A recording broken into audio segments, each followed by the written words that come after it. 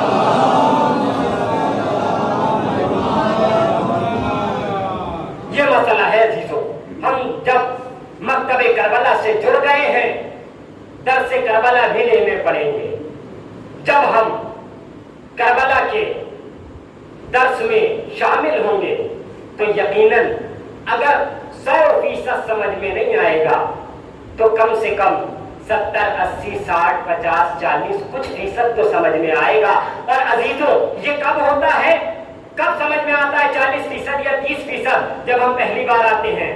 کب سمجھ میں آتا ہے 50% جب ہم چوتھی پانچویں بار آتے ہیں۔ کب سمجھ میں آتا ہے 60% جب ہم 2-1 مہینے گزر جاتے ہیں۔ لیکن جب مسلسل آتے رہتے ہیں نا تو ہماری سمجھ میں 100% درس آنے لگتا ہے۔ یہ درس کربلا وہ ہے کہ جس میں ہم بچپن سے آ رہے ہیں۔ جب ہم 1 سال کے تھے تب ہمارے والد لاتے تھے، جب ہم 2 سال کے تھے ہماری ماں لے کر آیا کرتی تھی، جب ہم 5 سال کے ہوئے تو خود آنے لگے، جب شعور آیا تو خود آنے لگے۔ تو عزیزوں جب درس کربلا میں مسلسل آنے لگیں گے تو یقینی طور پر سمجھ میں آنے لگے گا، اور جب سمجھ میں آنے لگے گا تو عمل بھی کرنے لگیں گے، جب عمل کرنے لگیں گے تو اس منزل پر پہنچ جائیں گے کہ رسول خدا کہتے ہوئے دکھائی دیں گے کہ اتنی منزل پر بلند پہنچتا ہے انسان، اتنی بلندی منزل پر پہنچتا ہے کہ وہ کہتے ہوئے دکھتے ہیں کہ السلمان منا اہل البیت، کہ سلمان ہم اہل بیت میں سے ہے۔ یہ کون تھے؟ یہ عام ہی لوگ تو تھے عزیزان گرامی، یہ کوئی عرش پہ سے نہیں اترے تھے، بس مسئلہ یہ تھا کہ اہل بیت سے درس لیا تھا۔ ہم تو بڑے خوش نصیب ہیں۔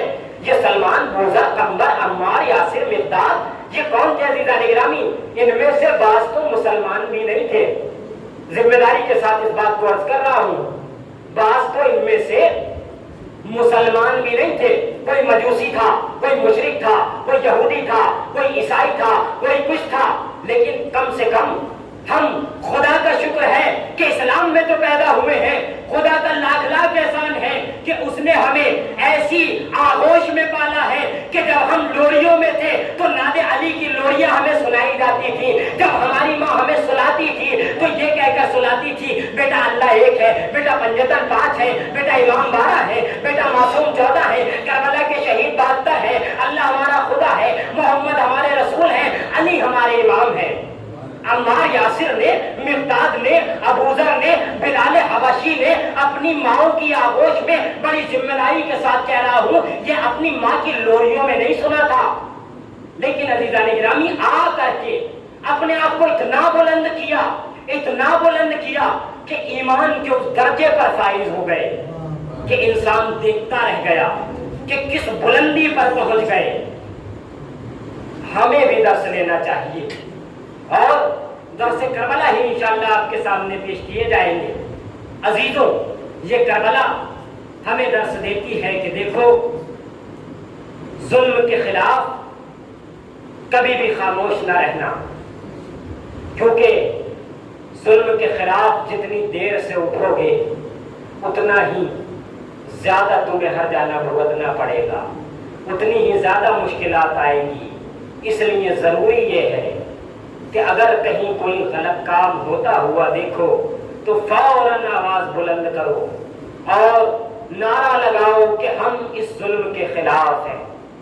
عزیزوں، یہی ظلم تو ہو رہا تھا جو امام حسین نے صدائے احتجاج بلند کی تھی کہ میں حسین یہ ظلم نہیں ہونے دوں گا کہ میرے نانا کے ممبر پر کوئی شرابی بیٹھے، میں ایسا نہیں ہونے دوں گا، میں ایسا نہیں ہونے دوں گا کہ میرے بابا کے ممبر پر کوئی بدکار آ کے اپنے جملے بازی کرے، میں ایسا نہیں ہونے دوں گا کہ نانا کے دین سے کھلواڑ کیا جائے، میں ایسا ہرگز نہیں ہونے دوں گا۔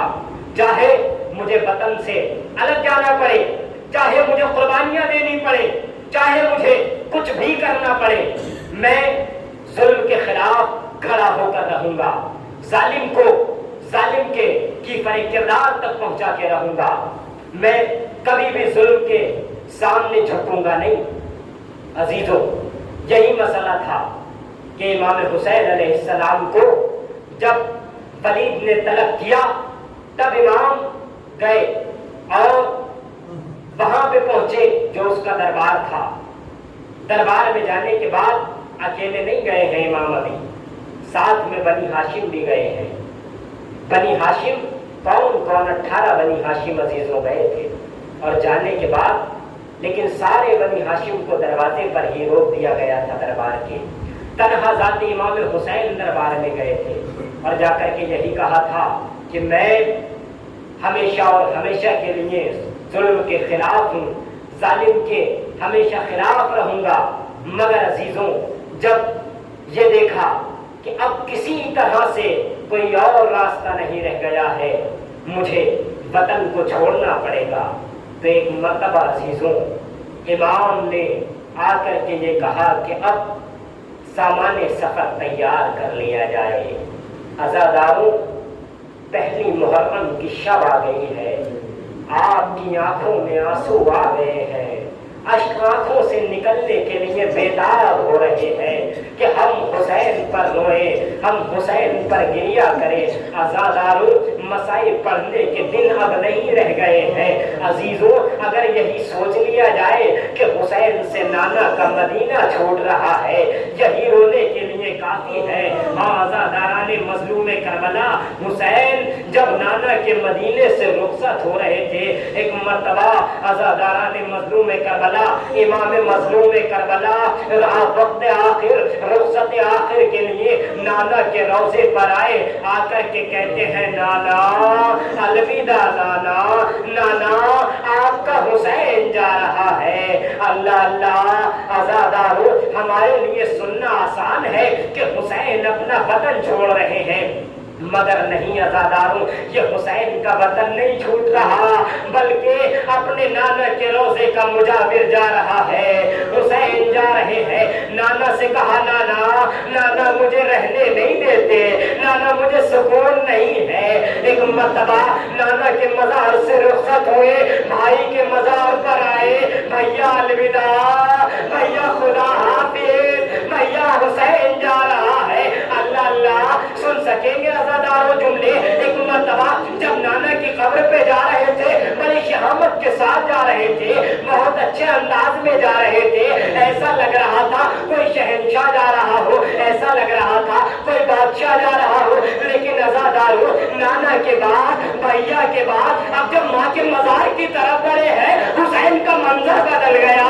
ایک مرتبہ حسین ایسے دوڑے ماں کے مزار پہ جیسے کوئی ننھا بچہ اپنی ماں کی آغوش کی طرف دوڑتا ہے۔ ایک مرتبہ جا کر کے ماں کے مزار پہ گرا دیا، اماں اماں حسین جا رہا ہے، اماں اب حسین واپس نہ آئے گا۔ آواز آئی، اے میرے لال حسین، تم اکیلے نہ جاؤ گے، یہ ماں مدینے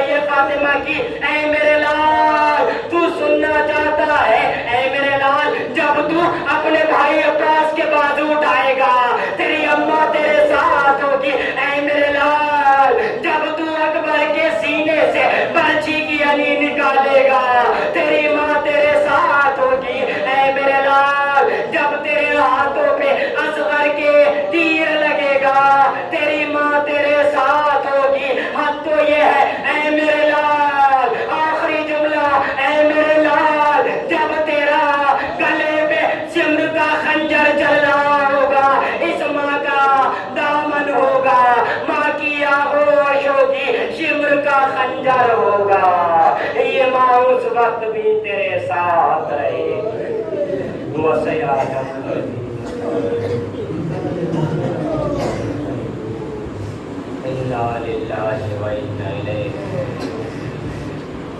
اللهم اغفر للمؤمنين والمؤمنات والمسلمين والمسلمات الأحياء